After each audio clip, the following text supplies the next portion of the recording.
Después de todo eso que les dice, se van, cantan un himno, dice la palabra, entonaron un himno. Algunos dicen que es los himnos que se cantaban en aquel tiempo, lógicamente eran salmos, ¿verdad? No tenían su himnario como nosotros, cantaban salmos, y dicen que uno de los que cantaban era el Salmo 118, donde dice la palabra: no moriré, sino que viviré y contaré las obras de Jehová. Es una tradición que se tiene con respecto a lo que pudo haber cantado Jesucristo con sus discípulos en aquel entonces. Pero bueno, son especulaciones, no es algo que yo les pueda confirmar. Pero lo que sí le puedo confirmar es que después de que Él está con sus discípulos en esta fiesta de la Pascua, se va a este jardín o a este huerto de Getsemaní. Y ahí vamos a centrar nuestra enseñanza el día de hoy. Solamente vamos a leer el verso 36. Lo voy a leer una vez y después usted lo lee.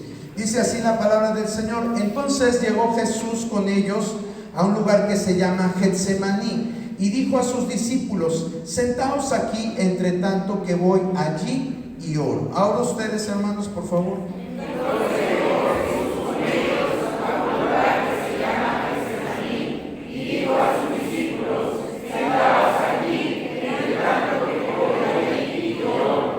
Te damos gracias, Señor, por esta oportunidad que nos das ahora de meditar en tu palabra. Yo te pido que esto que vamos a estar escuchando, que vamos a estar hablando, sea dirigido por tu Espíritu Santo, que nos des, Señor, no tan solo el escuchar, sino también el obrar, el cambiar, Señor, si tenemos que cambiar, o afirmar lo que ya, Señor, practicamos o hacemos. Te pido que seas tú, Señor, obrando, porque yo sé que mis palabras no tienen poder, no tienen efecto, si no van, Señor Dios, guiadas por tu Espíritu.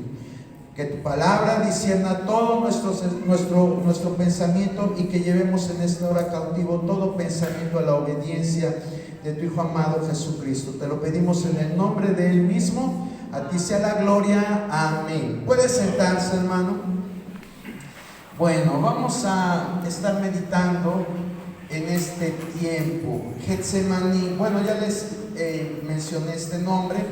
Fíjese que la palabra, yo sé que también ya usted lo sabe, gracias a Dios ahora hay muchas formas de investigar, ahora hay mucha información de la palabra de Dios, hay muy buenas páginas en internet que nos ofrecen una información que antes no era tan fácil de adquirir, pero hoy, gracias al crecimiento del internet y de gente estudiosa que le gusta publicar artículos muy buenos de teología, podemos pues aprender un poquito más. Claro, siempre teniendo cuidado de lo que analizamos, de lo que vemos, ¿verdad? Pero eso es otro asunto. Ahorita quiero que nos centremos en esto. Getsemaní. ¿Alguno de ustedes sabe qué significa Getsemaní?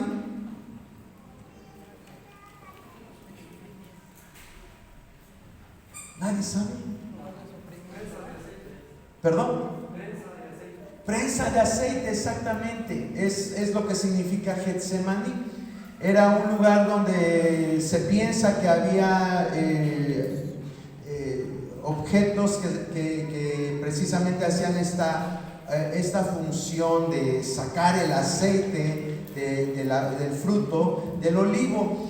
De hecho, este huerto está ubicado en el Monte de los Olivos, el huerto de Getsemaní. Vuelvo a repetir, no es mi función ahorita hablar de geografía, pero es para que tengamos un contexto de lo que vamos a estar mencionando. Entonces, dice la palabra que después de que estuvo Jesús con sus discípulos, fueron a este lugar. Y ya vimos a lo que fue. Jesús en ese momento empezó a sentir la angustia, empezó a sentir ese pesar tan grande. Dice ahí en el verso 37, es decir, el verso que sigue al que leímos, dice: y tomando a Pedro y a los dos hijos de Zebedeo, comenzó a entristecerse y a angustiarse en gran manera.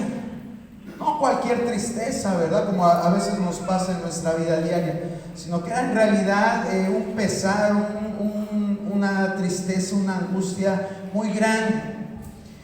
Y yo creo que cuando nosotros tenemos una situación de esta, siempre buscamos el apoyo, el refugio de nuestros seres queridos. Si tienes familia, recurres a la familia. Si están tus papás y ahí están cerca de ti, recurres a ellos. O cualquier familiar, o si no hay familia, pues recurrimos a un amigo, recurrimos a amistades. En esta historia nosotros podemos ver que a quien recurre en ese momento Jesús es a sus amigos. A sus amigos. Va con ellos a este huerto, y ahí es donde Jesús abre más de lo que ya ha abierto su corazón y les dice principalmente a estos tres su sentir. Pero estaban también los demás, no nada más estaban Pedro y los hijos de Zebedeo, estaban todos los demás. Hoy quiero, como es un mensaje breve, quiero que entendamos, hermano, que podemos quizás criticar la actitud de estos discípulos. De hecho, es lo que vamos a estar viendo, cómo actuaron estos discípulos ante la angustia de su amigo Jesús, de su maestro. ¿Qué fue lo que hicieron? Y antes de decir, ay, esos dormilones, ay, eso que hicieron, analicemos cómo actuaríamos nosotros en aquel tiempo y cómo estamos actuando hoy en día. Porque la palabra de Dios es verdad, lo que leímos y lo que está aquí plasmado sucedió hace más de 2000 años. Pero la Biblia es un libro que tiene aplicación también para nuestro tiempo. Entonces yo quiero que veamos cómo reaccionaron sus discípulos, sus amigos. Jesús les había dicho, ya no los voy a llamar siervos, porque el siervo no sabe lo que hace su Señor. A partir de ahora los llamaré mis amigos. Entonces Jesús consideraba a estos discípulos de él sus amigos. Y vamos a ver cómo reaccionan ellos ante la situación que estaba viviendo Jesús. Solamente encontré tres actitudes que toman ellos, y no precisamente los que estaban de dormilones, sino en general. Vamos a ver las actitudes que tomaron algunos otros, y vamos a ver qué haríamos nosotros o cómo estamos actuando nosotros como amigos de Jesús, porque esas palabras que les dijo a ellos hace más de 2000 años también nos las dice a nosotros. Ya no los voy a llamar siervos, sino ahora somos amigos de Jesús. ¿Cuántos amigos de Jesús hay aquí? Y no me refiero nada más al grupo de varones, me refiero a todos, porque en Jesús no hay distinciones. Todos, si hemos creído en Él, somos amigos de Él. Bueno, vamos a ver entonces la primera reacción que tienen los amigos de Jesús. Pues la primera es lo que leímos al principio del culto, ¿verdad? Estos varones que Él los llama eran los más cercanos a Él, no porque Jesús haga distinción de personas, hermano, sino que ellos siempre les gustaba estar cerca de donde estaba Jesús. Esa era la diferencia. Jesús dice, a nadie yo echo fuera. Él siempre que nosotros lo buscamos, Él siempre va a estar ahí, ¿sí? Entonces estos que siempre andaban buscando estar con Él, los llama para que oren. ¿Y qué es lo que hacen, hermano? Se ponen a dormir, ¿verdad? Es lo que hacen. Entonces esa primera reacción yo le puse que estos discípulos eran indiferentes. No se estaban percatando de la realidad que estaban viviendo. Eran indiferentes al sentir de Jesucristo. Eso es lo que ellos estaban manifestando con ese sueño. Yo estoy seguro que aquí cualquiera de nosotros va a ver a una persona, sea un familiar, sea un amigo, y tú estás platicando, y si de momento esa persona empieza a estar bostezando o está así y ya está cerrando los ojos, ¿cómo nos sentimos? Pues lógicamente que nos sentimos así como que no le interesa nuestra plática, como que no se puede esa persona relacionar en eso que nosotros sentimos, y pues hasta si es una situación triste que estamos pasando, pues hasta nos deprimimos más.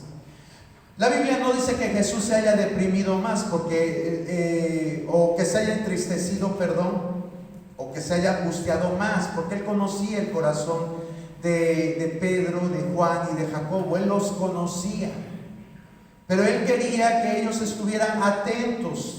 ¿Y por qué quería que estuvieran atentos? Porque ya Jesús les había dicho que Él iba a sufrir, que Él iba a padecer, que iba a morir. Ya se los había dicho unos días antes. ¿Y cómo tomaron esta palabra estos discípulos? La tomaron a la ligera. La tomaron a la ligera.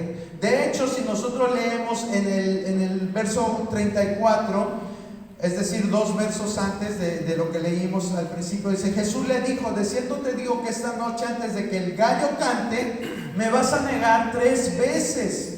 Y Pedro le dice: aunque me sea necesario morir contigo, no te negaré. Y todos los discípulos dijeron lo mismo. Siempre le echamos nada más la culpa a Pedro, ¿verdad? Pero en realidad no nada más Pedro lo negó, también los discípulos, los demás, lo negaron al no estar presentes con Él. Entonces vean cómo a veces como humanos lo que prometemos, lo que decimos, no lo cumplimos. Hoy podemos decir amén y mañana se nos olvida lo que hemos dicho, en este caso a Dios. Y eso raya en la indiferencia. Cuando no estamos siguiendo el pensamiento de nuestro Señor, somos indiferentes. Jesús en el verso 40 y 41 los confronta. Dice: vino luego a sus discípulos y los halló durmiendo, y dijo a Pedro: ¿así que no habéis podido velar conmigo una hora? Velad y orad para que no entréis en tentación. El espíritu a la verdad está dispuesto, pero la carne es débil. Jesús lo que quería era que ellos estuvieran fortalecidos en la oración. ¿Por qué? Porque sabía que en unos minutos iba a suceder algo trágico. Iban a llegar soldados, iba a haber una confrontación, se lo iban a llevar. Era necesario que ellos estuvieran pendientes, orando. Pero sucede como sucede en muchos casos en nuestra vida cristiana. Somos indiferentes a la oración. No nos gusta, la verdad, orar. Y Dios, a través de esta narración que hace el apóstol Mateo, Él nos está diciendo cuán importante era para Jesús que ellos oraran, porque iban a venir pruebas. De hecho, mismo Jesús le dice: para que no entren en tentación. Muchas veces nosotros como cristianos somos tentados y caemos. ¿Por qué? Porque nos hace falta estar en comunión con Dios. Muchas veces tropezamos porque no tenemos esa comunicación que Dios quiere que tengamos con Él. Y eso fue lo que le pasó a Pedro. No oró, se durmió. Y entonces cuando se llevaron al maestro y él fue a seguirlo, ¿qué pasó? Lo negó. Lo negó. Entonces la indiferencia es algo que es algo muy catastrófico en nuestra vida espiritual, hermano. Si la palabra de Dios nos dice que debemos de orar, oremos. Si nos dice que nosotros debemos de leer la palabra, leamos. Si nos dice que debemos de cumplir la gran comisión, pues vamos a cumplirla. Debemos de pedirle a Dios sentir lo que Él siente. ¿Cuántos de nosotros en nuestras oraciones le decimos a Dios: Dios, yo quiero sentir lo que tú sientes?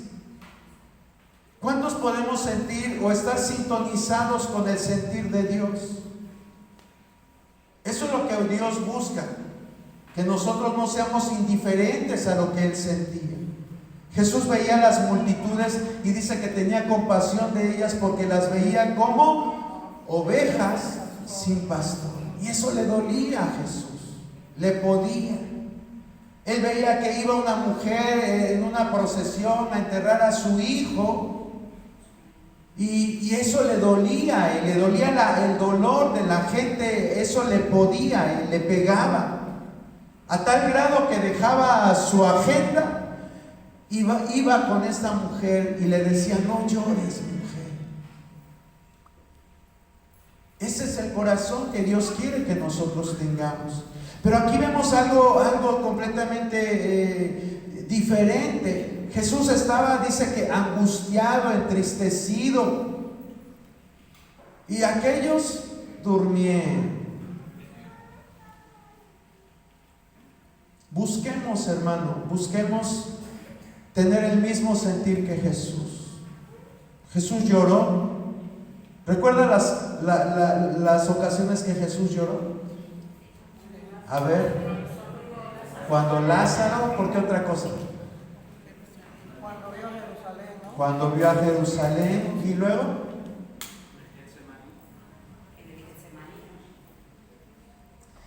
bueno, aquí dice que su sudor era como grandes gotas de sangre, ¿sí?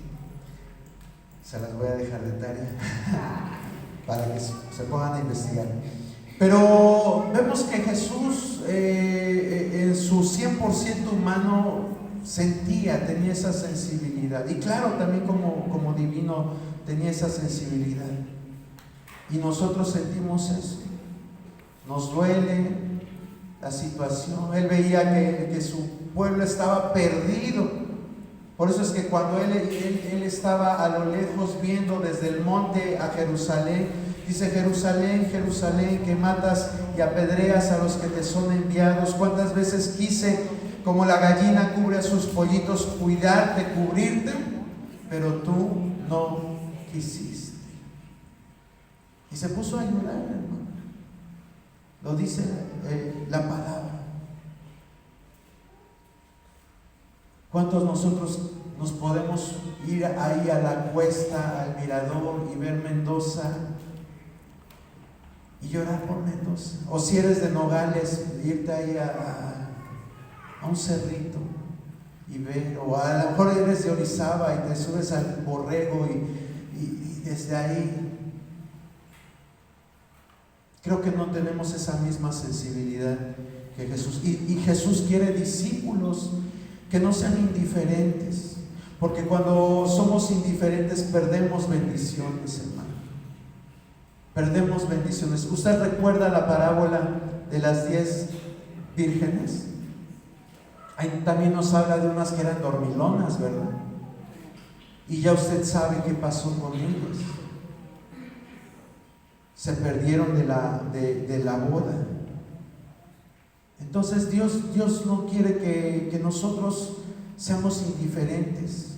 La palabra de Dios dice: levántate tú que duermes de entre los muertos y te alumbrará, ¿verdad?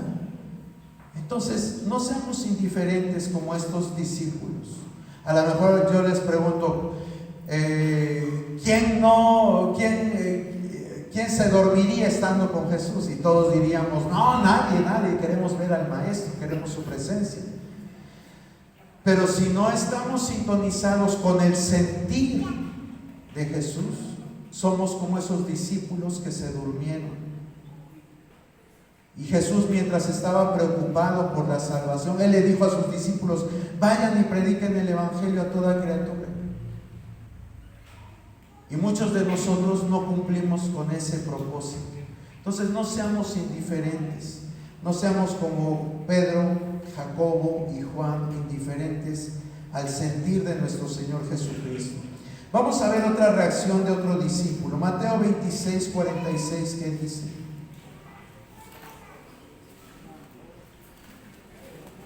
Si alguien lo tiene y lo quiere leer, por favor. Levantaos, vamos, ve, se acerca el que me entrega. Gracias, hermana Eve. Dice, levantaos, vamos, ven, se acerca el que me entrega, ¿verdad? Ahí había uno que lo traicionó. Todos sabemos quién fue. Judas, ¿verdad? Fue el que traicionó a nuestro Señor Jesucristo. Y volvemos a lo mismo. Si yo les preguntara quién traicionaría a Jesús, pues nadie diría yo lo traiciono. Sin embargo, la traición de Judas, ¿en qué derivó en la persona de Jesucristo? ¿Qué pasó después de que se lo llevaron? ¿Qué pasó en Jesucristo? Bueno, murió, pero antes de morir, ¿qué le hicieron? Lo azotaron, lo maltrataron. Dice, molido fue por nuestras rebeliones. Imagínense, molido. Bueno, moler, imagínate, así como cuando está una persona ahí con su metate y tiene que estar ahí moliendo, no sé, algo, ¿verdad? No sé qué pueda estar moliendo, pero la piedra del metate ahí está, aplaste y aplaste y aplaste. La Biblia nos dice en Isaías 53 que Él fue molido por nuestros pecados, fue escarnecido. Cuando estaba en el pretorio, ahí siendo juzgado, dice que lo apuñalaban, le taparon los ojos y le golpeaban y lo abofeteaban y le preguntaron, si eres profeta, dinos quién te golpeó. Se burlaban de Jesús. Entonces sufrió escarnio, sufrió dolor, sufrió golpes. Después el apóstol Pablo en 1 Corintios capítulo 11 dice que su cuerpo fue partido. Su cuerpo fue partido por todo lo que pasó. Y si yo les dijera a ustedes, ¿quién haría esto con Jesús?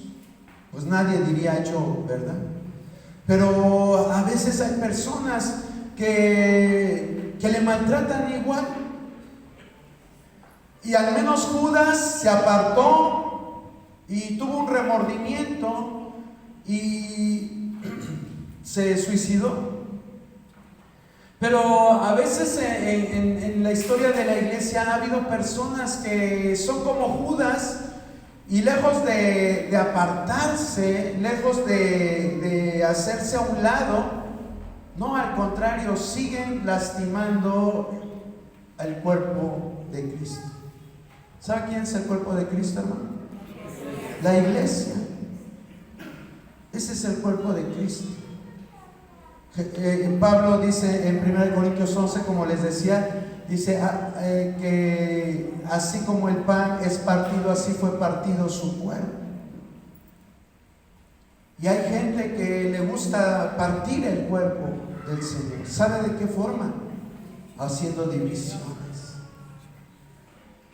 Haciendo divisiones. Y es muy similar a lo que sufrió Jesús a causa de esta traición. A lo mejor si no hubiera sido Judas, de cualquier forma iba a sufrir. Pero Judas fue el vehículo para que a través de su reconocimiento pudiera ser capturado Jesucristo y padecer todo lo que sufrió. Entonces debemos de tomar esto en cuenta, hermano. Nosotros somos el cuerpo de Cristo. Cuando nosotros hablamos, dañamos, dividimos el cuerpo de Cristo, le estamos causando un daño no al que te cae mal, sino al cuerpo de Cristo. Acuérdese que Pablo, cuando tuvo esa visión de Jesucristo, cuando iba camino hacia Damasco, él iba persiguiendo ¿a quién? A los cristianos. Pero Jesús le dice, Pablo o Saulo, ¿por qué me persigues? Entonces esto es real, hermano. Esto es real. Dañar a la iglesia es ser como Judas. A través de esa traición vino el escarnio, sufrió las heridas, fue molido y su cuerpo fue partido. Entonces tengamos cuidado. A lo mejor podemos decir la iglesia no es perfecta, tiene defectos, pero en lugar de hablar en contra de ella, mejor vamos a orar. Tu oración puede mucho. Dice la Biblia, la oración del justo puede mucho. Entonces, antes de quejarnos, antes de decir algo en contra, pues mejor vamos a pedirle a Dios que Él pues se encargue de arreglar lo que tenga que arreglar. Y no ser partícipes como Judas de todo este sufrimiento que vino al cuerpo y a la vida de nuestro Salvador. Entonces tengamos mucho cuidado con esto. Y finalmente, la tercera reacción de uno de sus discípulos está en Mateo 26:51. Mateo 26:51. Si alguien lo quiere leer, por favor.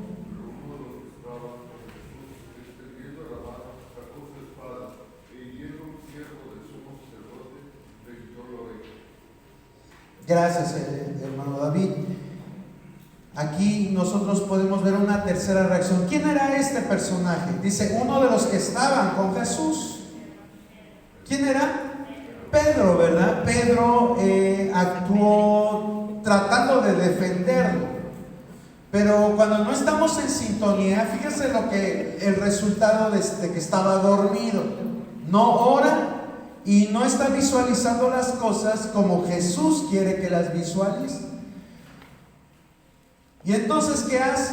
Agarra y piensa y dice, a mi maestro nadie se lo lleva, y agarra la espada y sucede lo que viene aquí narrado en esta porción de la palabra, ¿verdad? Le corta la oreja a este personaje. ¿Y qué le dice Jesús? Le dice, bravo, bravo, porque me estás defendiendo.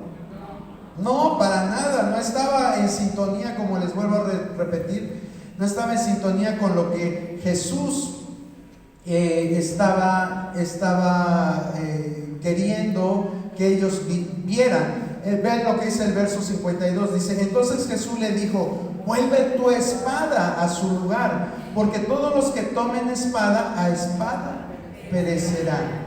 Y sigue en el 53, ¿acaso piensas que no puedo ahora orar a mi Padre y que Él no me daría más de 12 legiones de ángeles?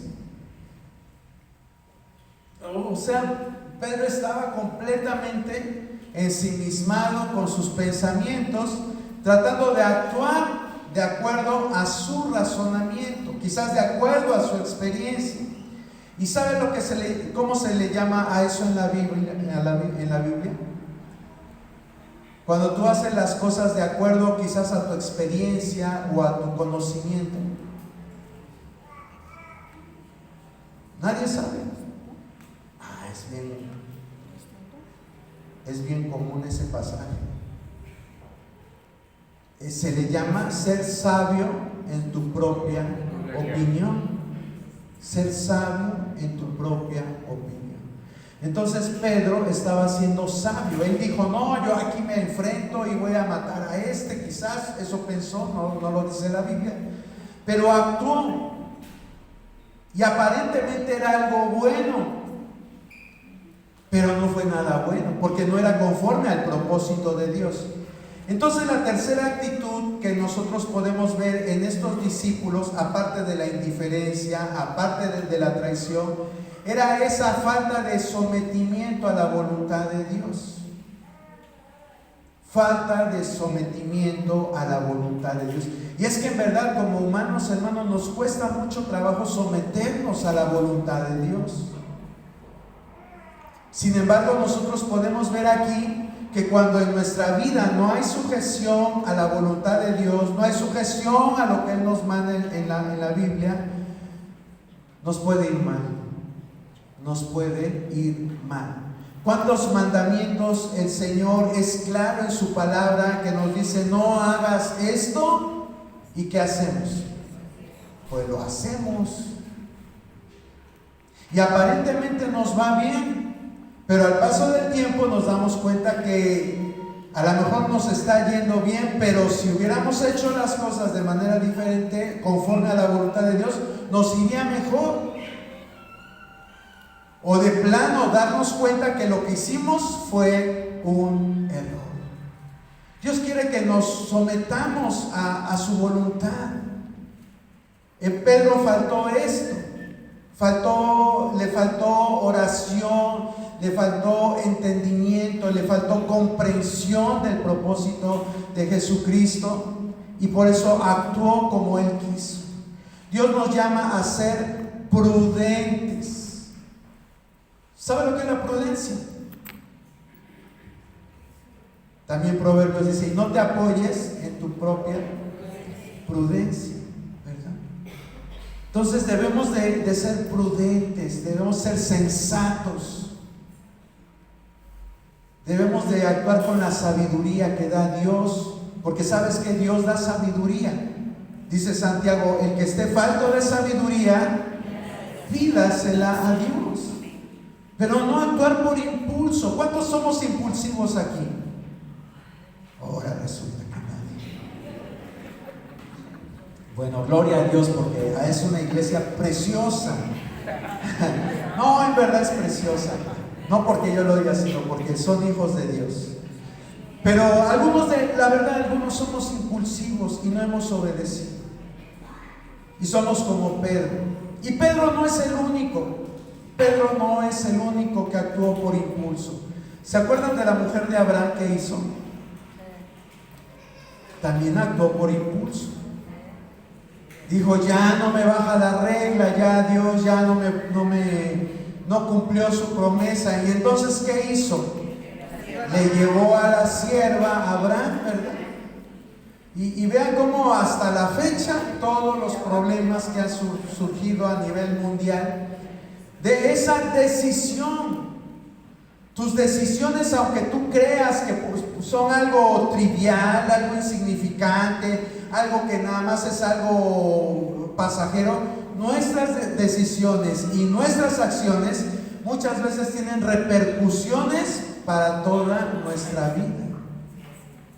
Entonces debemos de ser muy sabios, hermano.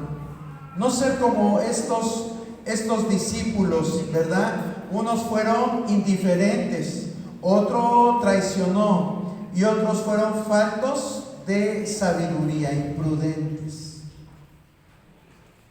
Algunos estaremos en algún grupo, algunos estaremos dentro de las 3 categorías, no lo sé, pero hoy Dios quiere que tomemos este ejemplo y que no seamos así.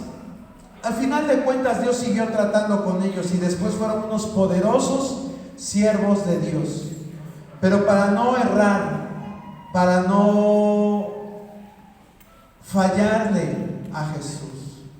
Imagínense Jesús en esa angustia que tenía, y finalmente vea lo que dice Mateo 26:56. Yo quiero que todos lo leamos. 26:56, a la de 3, ¿le parece? Mateo 26:56 dice: mas todo esto sucede para que se cumplan las escrituras de los profetas. Entonces todos los discípulos dejándole huyeron.